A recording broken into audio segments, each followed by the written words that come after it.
that spirit to, go get our eighth win and make, history that hasn't been done in a long time. And we're all motivated to do that, and we're ready to do that. Excellent. We can take a next question.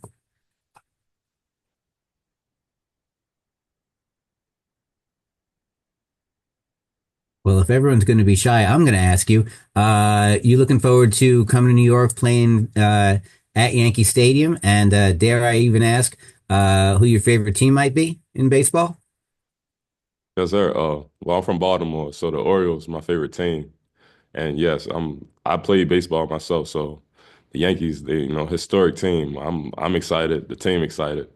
It's a really great opportunity that we have, especially versus our opponent, Nebraska. So we're ready to go to New York, have a good time and then lock in for our game.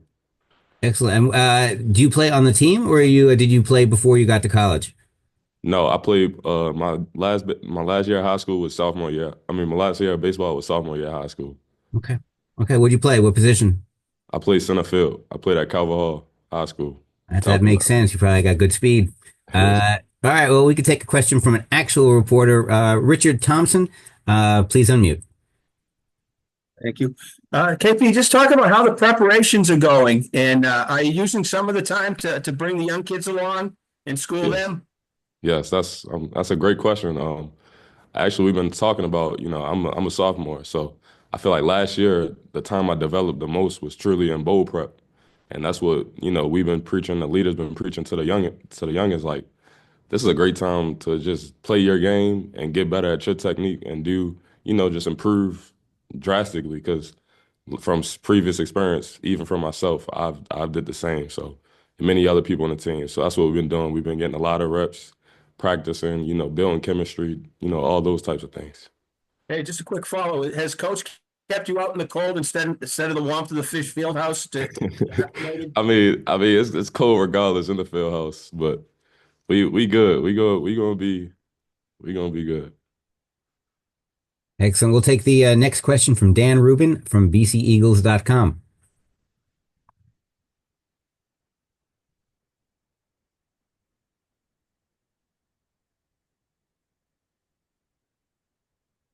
Dan, you there? There we go. Hey, sorry about that. Yeah, just was kind of looking at Nebraska, just what has kind of stuck out just about them in terms of the early preparation, as you've kind of been getting ready, not only bringing the young guys along, but then on the back end, just getting ready for the Huskers. 'Cause it's gonna be a physical game. We know that for sure. So we're gonna come with our big boy pants, and they're gonna come with their big boy pants, and that's what we're gonna be prepared for the most. The physicality of the game, and then everything to take care of itself. We have to set the tone, set the standard. How the game gonna go, and that's what we plan to do. Thank you. We'll take the next one from Robin Washut from Husker Online. Hey, KP, just wanted to follow up on Nebraska, particularly their passing game. What have you noticed on film from their quarterback Dylan Raiola and then their wide receivers and the challenges they might present? Because they have a bigger wide receiver group as far as size. So we gotta be prepared for that. Dylan Raiola, he's a great young quarterback. I respect him a lot. And we're gonna have to bring him challenges to when it comes for him to pass the ball and keeping him in the pocket and all things like that. But those are main things, that we want to emphasize and that we see from Dylan Raiola in Nebraska as far as the pass game. Excellent. We'll take the next one from Caitlin Urka from ESPN. Hey, Caitlin. Hi. Thanks so much for the time. Appreciate it. First of all, I have to ask, you had success in the Fenway Bowl last year. So is there something about baseball stadiums that it brings out the best in you Yes, guys? man. Yes, man. We love the baseball fields, I guess. So it's our second one, and we plan to do great on this second baseball field, which is Yankee Stadium. We can't wait to be there and wait to play. It's exciting. Now, do you guys have like fight over who gets what kind of lockers, or is there any of that kind Yeah, of stuff, or is it you're just happy to be in there? yeah. We just happy being there. Whatever locker we're gonna be in, hopefully it's a good one, but it's just a great experience in general. So we all gonna be good. We can take the next one. I believe that's from Sam McEwen from the Omaha World Herald. Hey there. So halfway through this season, you guys kind of had a quarterback change, and I know that's not always easy, and I know you play defense, but I was curious just how the team responded to kind of having this sort of standard starter that he gets hurt, and then another guy comes in and plays really, really well. What's that journey been like for you guys? Yeah, I mean, like you said, of course, it's not the normal thing to happen. So, of course, the news is going to be shocking and all those type of things. But as far as us as a team, we just, we stay motivated. It's the team before, an individual player. So we stayed the course, stay motivated. No matter who's our quarterback, we can get the job done regardless. And we have tremendous belief in Grayson. Thank you. We'll take the next one. And again, if anyone has any more questions, please use the raise hand function. The next one will go to Trevor Haas from Boston College. How's it going? How you doing? Great. So last year, obviously, the Fenway Bowl was pretty bad weather. I mean, this year doesn't look quite as bad. But do you guys like those games as BC players? Do you like tough environments where it's kind of nasty weather? Yeah, honestly, that's a thing we talk about a lot. Like just being on those grass fields, the weather raining, it's muddy. I talked earlier about a physical football game. That's an advantage and that's a plus to a physical football game. That those grass fields, it's muddy, it's rainy. That's something we like to play in. But regardless of the weather, we approach the game the same way. Thank you. We'll take a follow-up from Dan Rubin from bceagles.com. Maybe this is the first year under Coach O'Brien. In terms of the whole season, I know there's been, like the question was asked, just a whole lot of change. But how has this season kind of laid down the new culture under Bill? And specifically, how have you felt that you've been able to play a role in that? Yeah, I mean, the team has responded great to Coach O'Brien. Him being here is a great thing for us. We've responded, we all just bought into what he's preaching, what he's saying. We all want to win. We all, want the culture around here to change. Well, keep the culture the same, but, just us winning more. And that's what Coach O'Brien has brought. That the mentality he's brought is a winning mentality, a physical toughness mentality that we all bought into and we're all going to follow. And we'll take the next one from Caitlin Urka, back from ESPN. What do you think has been the biggest improvement from the defense throughout this season? Where have you guys seen the greatest amount of growth, both but as a group and for yourself personally? Yeah, I'll start with the group. As a group, I feel like we've improved just, chemistry wise, and knowing our jobs and doing our jobs, like little things like being gap sound. It helps a lot, for a team and for our defense. And that's where we've seen growth and improvement on. And then for myself, I feel like me just being a leader on the field, me being vocal, helping, like we talked about earlier, younger guys, picking them up, just being a vocal leader on the field. And that spreads within the defense. Caitlin, I like those background Emmys you have going there. That's subtle. I like that. You got them, flaunt them. Anyone else for KP? Okay. KP, thanks very much. Appreciate it. Yeah, I appreciate y'all for your time. Thanks.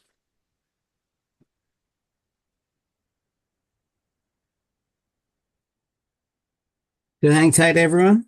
Oh, there we go. What's up? What's up? There we go. Lewis, what's going on? How are you? I'm good. How are you? Excellent. Well, we are back at it, and we can take a next question for Lewis Bond. There we go. Dan Rubin. Get after it.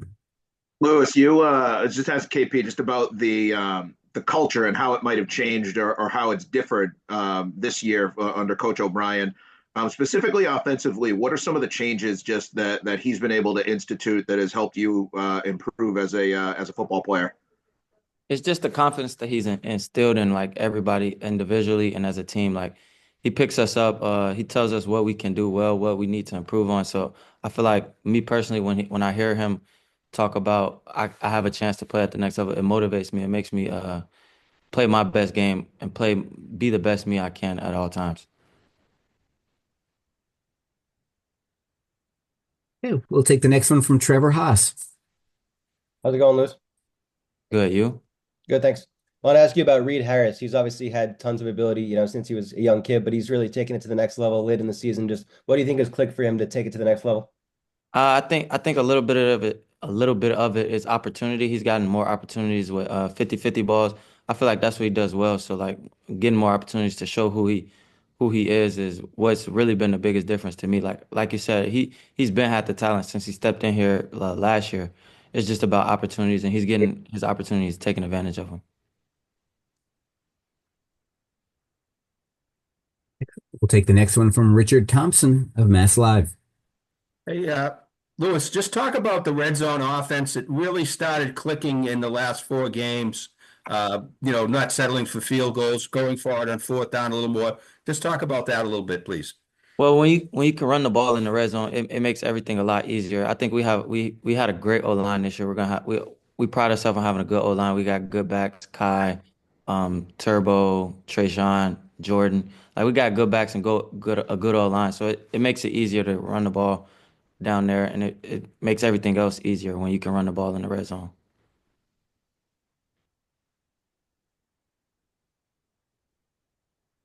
Okay, we'll take the next one from Sarah Gokarn from the Heights.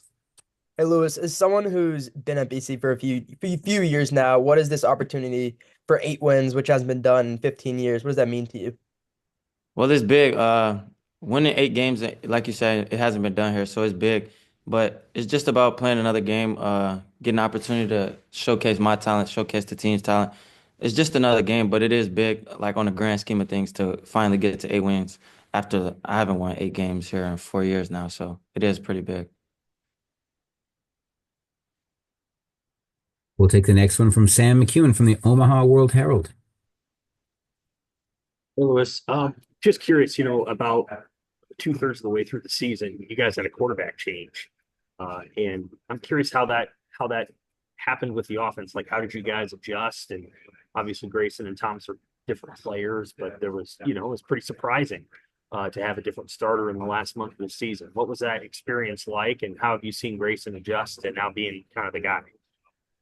I think the biggest thing is like not worrying about who's at quarterback because you can't control that. Whoever OB puts at quarterback is who he puts at quarterback. My job and like other people on the team, their job is to just do their job the best you can. So my job is to get open, catch the ball when it comes to me, and make plays. So the change was different because they are different quarterbacks. But at the end of the day, it's football, and I have a job to do that doesn't like it relies on the quarterback, but there's so many things I can do outside of the quarterback to play well. How did you see Grayson kind of manage the leadership component of it when he's put in that situation, given the opportunity? Well, Grayson, when he got here, he was ready. Like he came in poised. Like you could tell he played good high level football before. So it didn't really change when he got in there to be the starter. Like he didn't change his approach. He came in there, controlled the huddle, knew what he was doing. So the confidence he had in himself really like came together and showed everybody else to trust him, and he knew what he was doing. We'll go back to Caitlin Urka from ESPN.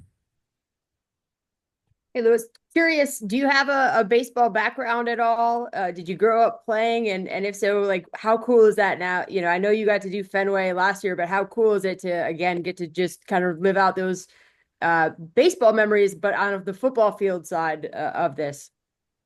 Yeah, I played baseball until like my freshman or sophomore year of high school. So baseball was always my second sport. So it's cool. But like you said, though, we did Fenway last year, Yankee Stadium this year. I'm glad we got to do it, but I'm next year I think I'm done with the baseball stadiums. We'll take the next one from Dan Rubin. Lewis, Nebraska has a top 20 defense. What do they offer to you? And not only that, but playing on grass instead of turf. Is there anything that's a little different in the way that you have to go about playing the receiver position when you're on natural grass versus a turf field? I like grass more. It's easier on the knees when you're cutting and changing direction. So for that part, I like it. But for the Nebraska defense, it's just another opportunity to showcase my talent, showcase the team's talent. It's on national television, so it's going to be a good chance to show the world what BC football is. But it's just a good opportunity to have at the end of the year. Again, a reminder, you can use the raise hand function to ask a question. Do we have any other questions for Lewis? Going once, going twice. Lewis, you're good. Thank you very much for joining us. Appreciate it. Thank you. Have a good day. International.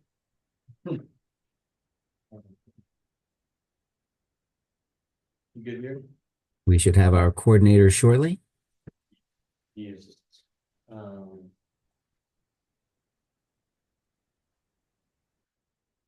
yeah, my pain. No.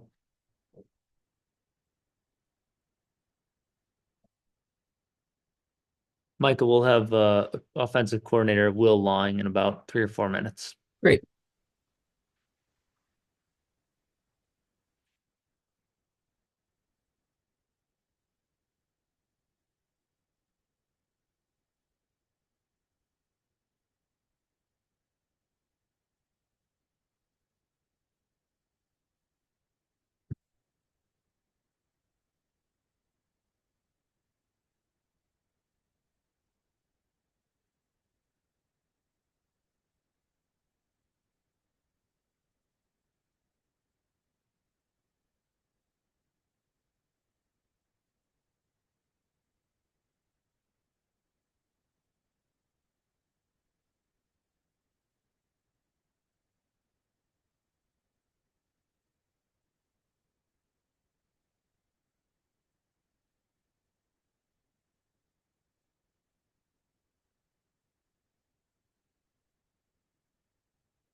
Will, thank you for joining us.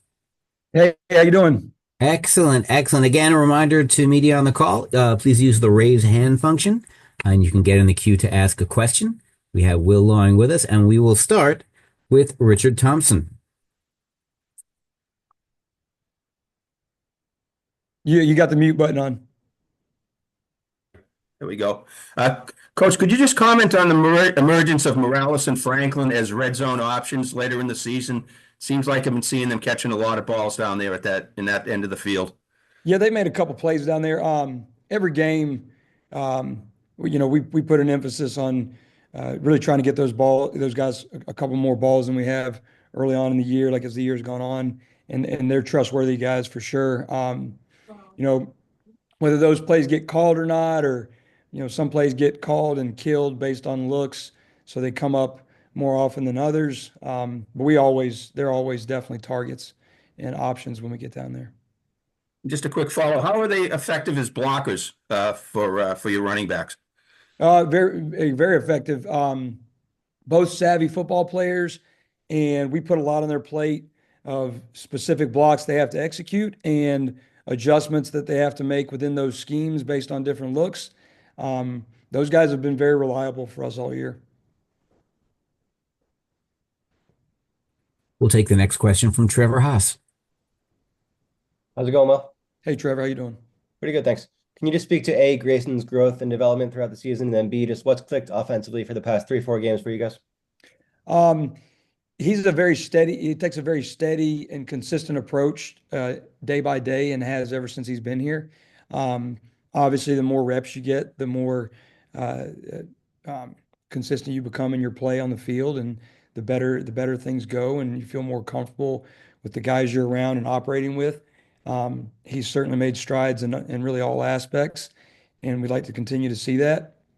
And then as far as what's clicking, just guys are making plays and guys are stepping up in whatever position it may be, whether it's a receiver or tight end or offensive line doing some good things for us. It's a matter of everyone doing their job. And so, I don't want to say that it's clicked more than it has before. Some guys have made some plays. We've had some explosive plays that's helped us score some points. But just to speak on Grayson's done a nice job. Take the next one from Sarah Gokon from the Heights. Hey, well, an extremely deep running back room this year, from obviously guys like Kai to newcomers like Jordan McDonald. First of all, how is that running back depth sort of helped out in the passing game? And second of all, from a game-to-game basis, how do you sort of decide how you want to allocate the carries? Is it kind of like a ride the hot hand kind of thing, or? Yeah. So to answer you, as far as the running back depth, those guys have done a great job all year. They all have a little bit different skill set, and certainly, Jordan coming on late in the year has added some depth in that room with some. He's made some plays when he's got some opportunities with some carries.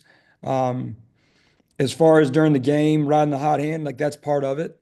Some guys, when things are going well, we will continue to feed them and get them the ball. And certainly, if you got a good run game, it's always going to help your passing game.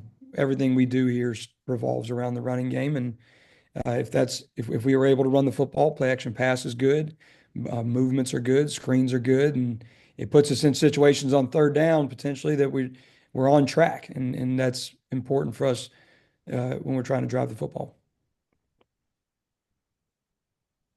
Thank you, Coach. We'll take the next one from Sam McEwen from the Omaha World Herald.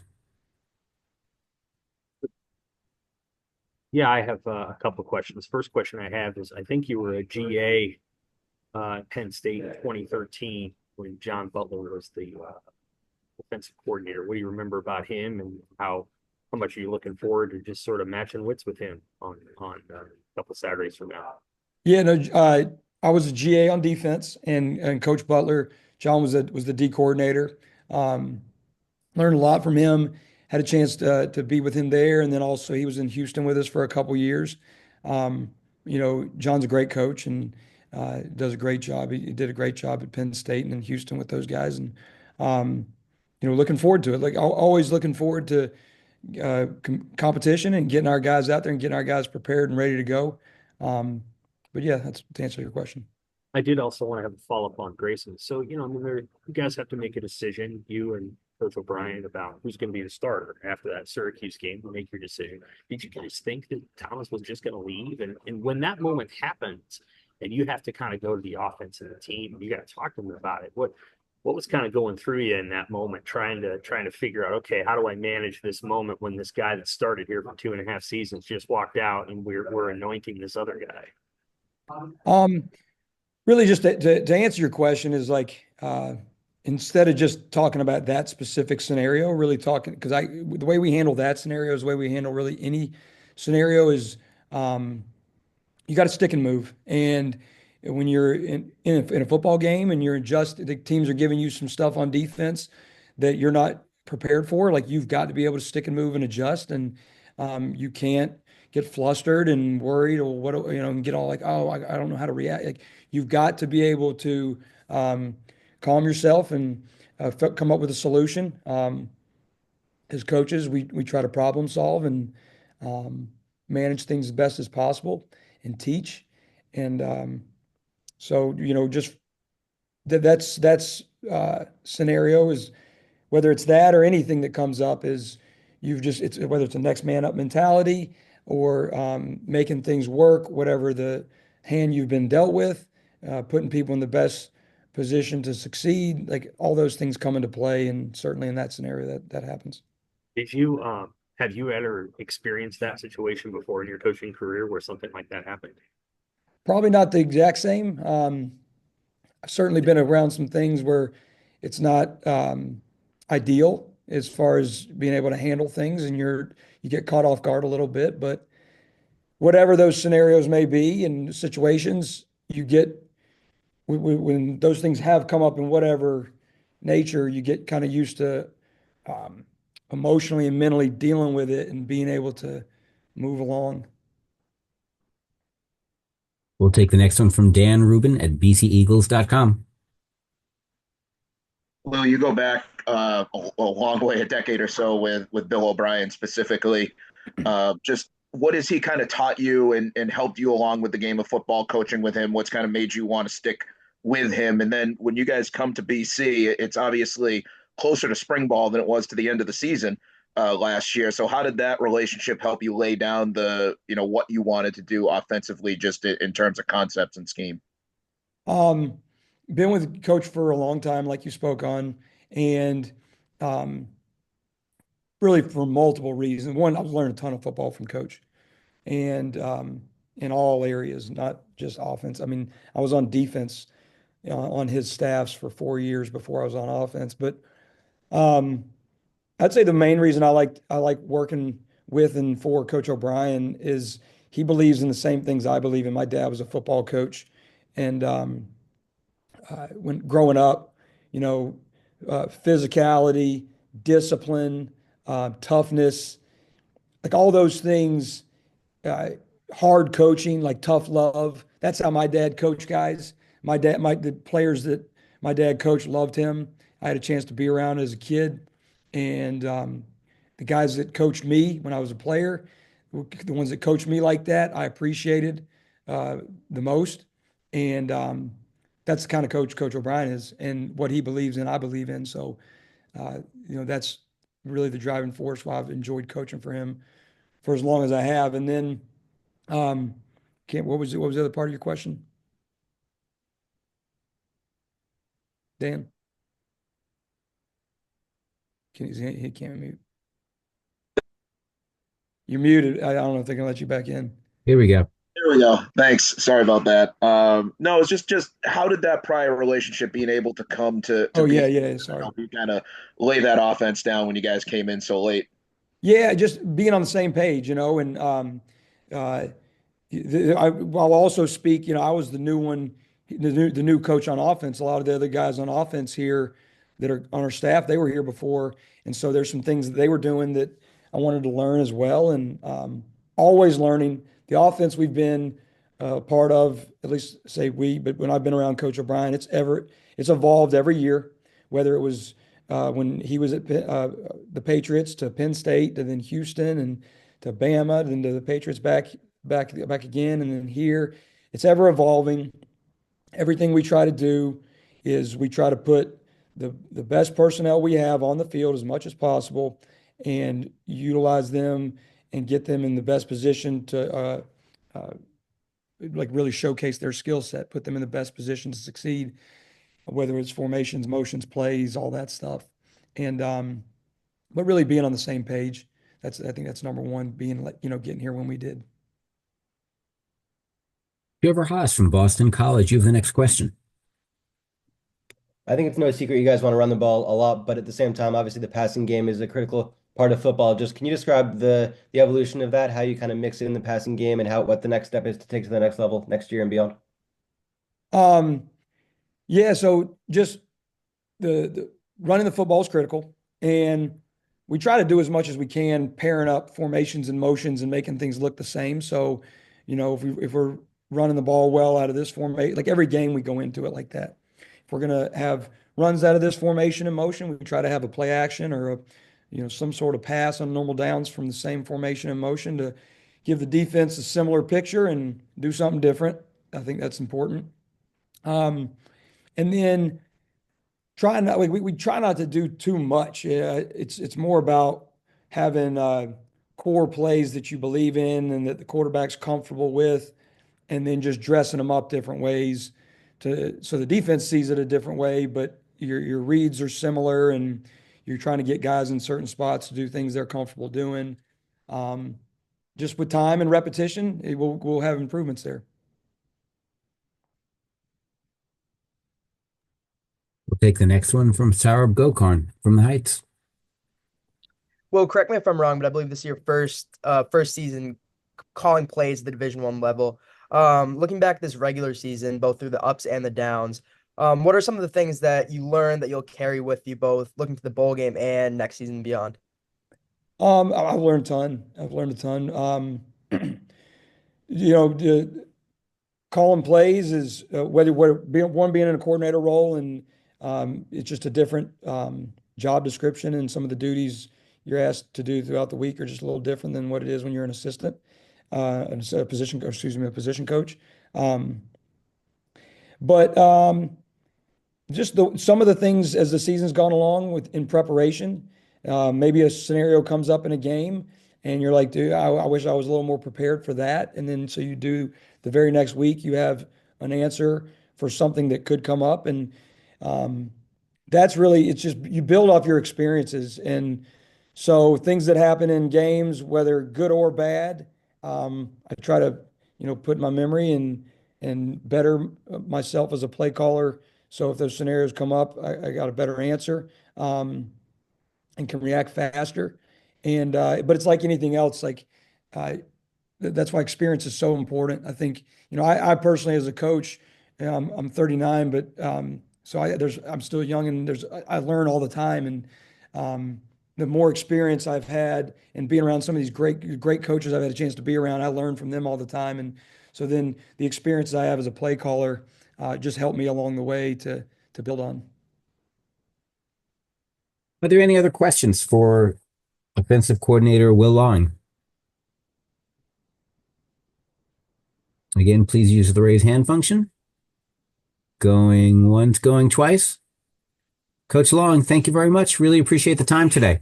All right, thank you guys. It's not muted, so. All right, there you go.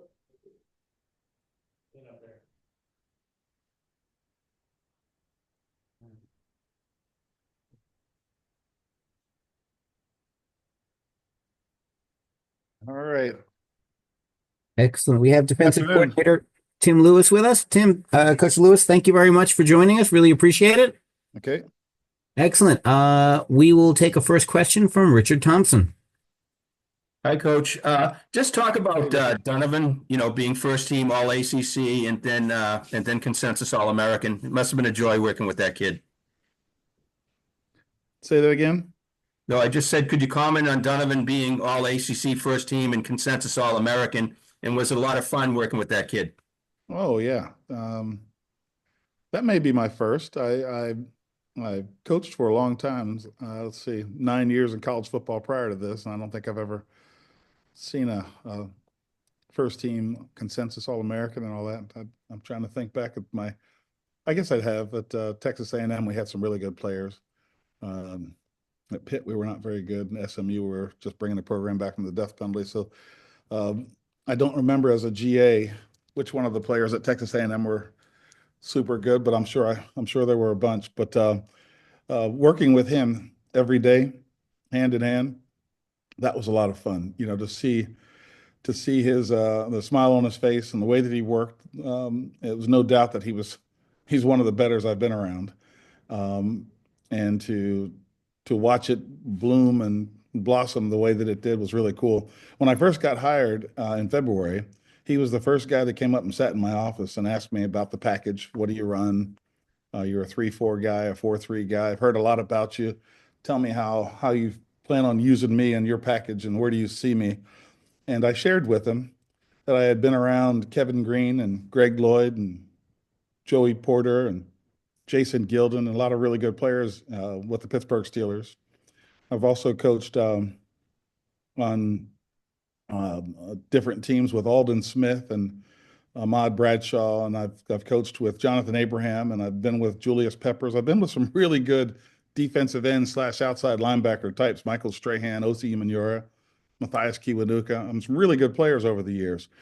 And so I'm not saying that he's them, but I am saying that I've had experience with those kind of guys. And he bit hook, line, and sinker into what I was selling day one. And it was really an easy transition to get him to transition between outside linebacker, which he had never done. He hadn't played outside backer. He had never dropped into coverage and all that stuff with the frequency that he did with me, and then play defensive end in sub packages in their nickel package. And it was a very natural fit for him, and he really enjoyed doing it. He had to learn a lot, but he showcased that he could play inside backer, outside backer, defensive end, rush end, drop end, and that was a treat to see. Coach will take the next question from Sarah Gokarn from the Heights. Hey Tim, going up against Dylan Raiola, what stands out on the tape from him, and what makes him different maybe from some of the other quarterbacks you've played this year? We've played some really talented quarterbacks this year. I don't know that he's overly different, but I do think that he's very talented. We've played guys that can throw it. We've played guys that can run it. We played small guys. We played big guys. He's somewhere in between. He's not enormous, but he is a bigger guy. He can throw it. He can touch pass it. He can drop it. Drop the bombs on you. He can drill it. He's accurate. He's mobile enough.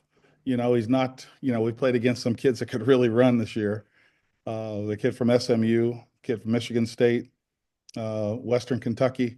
We played against some guys like Virginia that could pull it down and run. And he's not necessarily like that, but he's not the slowest cat either. He can pull it down and move, and he buys time with his feet. He is accurate. He's a big kid that can throw it, and he's a leader. He's very talented. A lot like a lot of the kids that we played this year. We'll take the next one from Trevor Haas from Boston College. We've had a lot of young players step in this year, freshmen and sophomores who hadn't played much before this season. Just what's that process like when someone gets injured or someone earns a spot in the depth chart and comes in? How do you guys make sure they're ready? And just what's it like seeing them, excel? I imagine it brings you a lot of pride when they do. Yeah. I don't know that you're ever comfortable with knowing that they're ready. I think I remember when I got to be a coordinator for the first time in the NFL, Coach Cowher brought me in and he said, "Are you ready to do this?" And I said, "Oh yeah," because that's what all young, guys with a lot of energy. Hey, oh yeah, hell yeah, I'm ready to go, coach. And he looked at me and said, "You're not ready, but I'll help you." And that's exactly how I think about these young guys that step in here. We have had a lot of guys play this year. We have had a lot of young guys play this year, and they're not ready, but I can help them. And that's what I try to get them to understand, that you're not ready. There's no way you're going to go out in the field. Ashton McShane, for example, he's going to play start in a night game against the kid from Louisville. I can't remember his name, but that guy's going to be a first round pick probably. And here we are. We got a 17-year-old freshman out there trying to cover a first round pick. He's not ready, but he had to do it, and I could help him. So that's how it's going to be. And that's how it's really always, it's as far as I'm concerned, it's always been that way. Coach Cowher taught me a great deal, working with him, with the Steelers for a long time. It's kind of that next man up mentality. And we don't really look at their age. We don't really look at their experience and all that. When it's their turn to play and they're forced into duty, we'll put them in there. We'll give them an opportunity. They've earned it, and we'll help them. Next question goes to Dan Rubin from bceagles.com. Coach, kind of along those lines, as personnel has had to change, how has the defense needed to adapt, and how have you been able to stick to kind of your core tenets when your personnel has had to evolve just had to evolve? That's a great question and a great answer to it. It's had to evolve. That's a great question and answer. That's why he hired me as the coordinator, because I can recognize that certain people need help. Certain matchups are not very good for us, and I've had enough experience to kind of get us into something that we can win with, and that's really the answer to your question. Is that yeah, things change. We got to figure out how to fix it and get it fixed in a hurry, and still be able to win with it. And that's why he hired me. I try to bring the staff up to speed with how it is that we're going to change it, how it is that we have to adjust it. We've got a young guy here. Maybe we have a small guy here. Maybe we have a guy that's not quite as fast. Yeah, you always are tinkering and trying to figure out, how to play checkers with them as opposed to, or chess with them. If they're playing, if they think that you're only capable of playing checkers, you're in trouble. And we've got to be able to match what it is that they do with whatever the personnel or people or scheme that we've designed. We've got to make sure that we put our kids in position to win, and that's the name of the game. It's always evolving. Coach, we'll take the next one from Caitlin Urka from ESPN. Hi, Coach. Hi. What part of the defense are you looking at and saying that we've improved the absolute most this season, and I'm really proud about that? And then specifically targeting a player on defense who's maybe improved the most or stood out for you over the season. Jeez.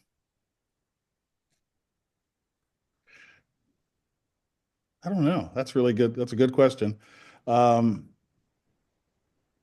hate to single guys out because there's so many that have stepped up and played, and there are a bunch of guys. Our defensive line, for example.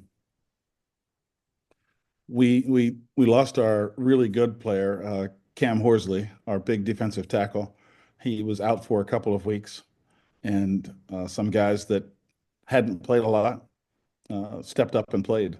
We had a guy on our team that when I got here in February was on the sideline, injured reserve, really, for practice purposes.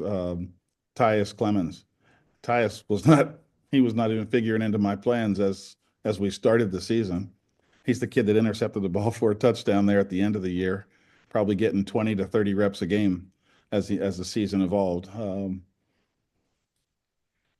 Our defensive line, let's see, outside linebackers, Q Hutchins. Q Hutchins when I got hired in February, he was a special teams guy. When I went through the roster with the coaches that were here previously, they said, yeah, Q Hutchins, really good athlete, special teams guy. The Q, by midseason, ended up being a starter at outside linebacker opposite of Donovan, and ended up getting maybe 3 sacks, I think, during the course of the year. And he's going to be one of our really talented players, going into his senior year. So he's really come a long way from when I got here. Our starter at safety, Carter Davis, he was a corner when I got hired here in February, and played corner all through the spring practices and the summer practices and training camp. It wasn't until 7 days before we played against Florida State that he even tried safety, much less started in the game at safety, and has come a long way. Omar Thornton was a freshman, true freshman, and ended up getting a starting job as a safety. Now he's in the rotation. We rotate 3 safeties through every series. True freshman, fantastic job. Same thing with Amari Jackson gets hurt against Virginia, and we started Ashton McShane, a young 17-year-old corner, you know, from Dallas, Texas. So I think a lot of guys really stood up and stood out. For example, our starting middle linebacker in this game, his name is Joe Marinero. At the beginning of the season, Joe was a walk-on that got awarded a scholarship in a team meeting, maybe a couple of weeks into the season because of his performance on special teams. He's our starting middle linebacker. So a lot of guys really stood up and stand out in my mind, about the way that they've improved and the way that they've approached their business, the way that they approach the work, the way that they approach practice and football. There are a lot of guys that stand out to me, Caitlin, and it's a good question. Defensively, which group? I don't know that necessarily any group is outperforming another. They've all had players in their areas that have risen up to answer the call. Joe Marinello probably stands out the most because like I said, he was a walk-on guy that he's real small. He's just a nice guy. Everybody loves him. He's been here for a long time. He was the third linebacker, the third middle linebacker, my third green dot. We started with Cam Arnold. He hurt his shoulder against Virginia. And then we went to Owen McGowan. Then he tore a pec against maybe, who was it, North Carolina? I can't remember. Syracuse. And then we said, okay, Joe, I don't know if Joe's going to be able to do it. Well, he went in and played against SMU and did a really nice job, and kept the job against North Carolina, then Pitt. So he ended up starting 3 games, and he's done a fantastic job. So it's a great story. It's a Rudy story, if ever there was one. Do we have any other questions for Coordinator Lewis? Okay. Going once, going twice. Thank you. Thank you very much. Okay. Appreciate it. Thank you to everyone at Boston College as well for joining us today. We're going to have Nebraska, their coordinators, and quarterback Dylan Raiola and defensive lineman Ty Robinson. At about 1:15, it'll be a little bit later than 1, but we will get them started as soon as they are available. Brendan, anything else that you wanted to share with the group?